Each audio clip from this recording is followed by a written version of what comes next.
መዳሟ ጦንቃይ ቤት ሄደች። ጦንቃይ ቤት ስትሄድ ልጅሽን የበላቻት እቺ ልጅ ናት። ማኪባሚ ሚዲያ የተለያዩ አዝናኝ ፕሮግራሞችን፣ ፖለቲካዊ፣ ኢኮኖሚያዊ፣ ማህበራዊ ፕሮግራሞችን የሚያገኙበት ምርጥ ቻናል ማኪባሚ ሚዲያ። ቻናሉን ሰብስክራይብ በማድረግ ቤተሰብ ይሁኑ።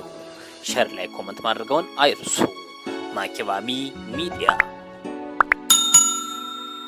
እቺ ልጅ ካልሞተች ልጅሽ አድንም ተብላ ተነገራት ለመዳም ማለት ነው። ይልም እቺ ልጅ መሞት አለባት ሲባል ሰላም ቤተሰብ፣ እንግዲህ የምንሰማው ነገር በጣም የሚገርም ነው። እህቶቻችን በሰው ሀገር እያለቁ ይገኛሉ። በጣም ያሳዝናል። የእውነት ምንድነው የተፈጠረው? በሳውዲ አረቢያ ነው። ምንድነው ልጇ የማዳሟ ልጅ ትታመማለች። በታመመች ጊዜ ጠንቋይ ቤት ትሄድና ማዳሟ ጠንቋዩ ምን አላታል? ልጅሽ እቺ ኢትዮጵያዋ ነች የበላቻት፣ እሷ ካልሞተች አትድንም ትባላለች። ከተባለችም በኋላ እሷ እንግዲህ ቤት ውስጥ ቆልፋባት እያሰቃየቻት ነበረ እና በአጋጣሚ ታመልጥና ወደ ፖሊስ ጣቢያ ትሄዳለች ልጅቷ። ከሄደችም በኋላ ለኤጀንሲዋ ይደውሉና ኤጀንሲዎቿ ይወስዷታል። እዚህ ጋ ነው እንግዲህ የተበላችው ልጅቷ ማለት ነው። ኤጀንሲዎቹ ባለቤቶቹ ጋር ይነጋገሩና ምክንያቱም እዚህ ጋር ልጅሽ አተርፍም ተብላለች ማዳሟ ማለት ነው። ይነጋገሩና ለኤጀንሲዎቹ ብር ይከፍላሉ ብዬ አስባለሁኝ። ከዛ በኋላ ልጅቷን ይገሏታል። እሱም ደግሞ እንዴት ነው ማኪ ካላችሁ፣ አንድ ሰው ሽንት ቤት ውስጥ የሽንት ቤት ማሞቂያ ላይ እስቲ በየትኛው ሂሳብ ነው ገመድ ያውም ጨርቅ አንጠልጥላችሁ እዛ ጋር ሰው ተንበርክኮ የምሞተው? እስቲ አስቡ፣ ጭንቅላታችሁ ውስጥ ማለት ነው። ሰው ጭንቅላት ያለው ሰው ማሰብ አለበት አይደል? በጨርቅ ታነቀች፣ በቢላ ራሱ እንትን ሲሉ በጣም የሚገርም ነውና በጣም ነው የገረመ። እና ቢጫ ፌስታል አለ። አንደኛዋ ደግሞ እጇ ላይ ፋሻ ተጠቅልሏል።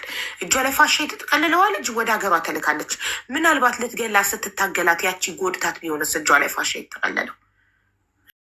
ቤተሰብ ይሄንን ነው እንግዲህ ያልኩት እኔም ማለት ነው። ሀቢባ እንዳለችው ነው፣ እራሳቸው ገለዋት። ገባችሁ?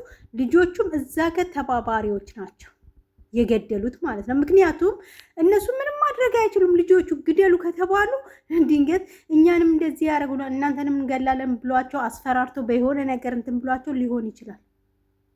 ስለዚህ ምንድን ነው ልጆቹ መገኘት መያዝ አለባቸው።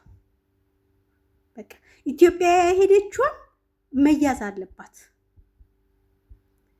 እናትየዋ ስታሳዝን። ሰው ሀገር ላይ እኮ አለቅን ቤተሰብ፣ የእውነት ሰው ሀገር ላይ ኢትዮጵያኖች አለቅን። በሀገራችን አልበቃ ብሎ በሰው ሀገር ላይ ያለቅን ነው። ሀቢባ እባክሽን እግዚአብሔር ለእኛ እንደው አንቺን ጥሎልናልና ይህንን ነገር ግፊበት እስከ መጨረሻው። የዚች ልጅ እንባ፣ የእናቷ እንባ ሳይደርቅ መፍትሄ አምጡላት። በጣም ያሳዝናል። አስባችሁታል? ሰውን ሰው በላው ሲባል አፈር ትብላና። ስለዚህ ቤተሰብ ላይክ ሼር አድርጉ። በጣም ያሳዝናል። ማኪባሚ ሚዲያ የተለያዩ አዝናኝ ፕሮግራሞችን፣ ፖለቲካዊ፣ ኢኮኖሚያዊ፣ ማህበራዊ ፕሮግራሞችን የሚያገኙበት ምርጥ ቻናል ማኪባሚ ሚዲያ። ቻናሉን ሰብስክራይብ በማድረግ ቤተሰብ ይሁኑ። ሼር ላይ ኮሜንት ማድረግዎን አይርሱ። ማኪባሚ ሚዲያ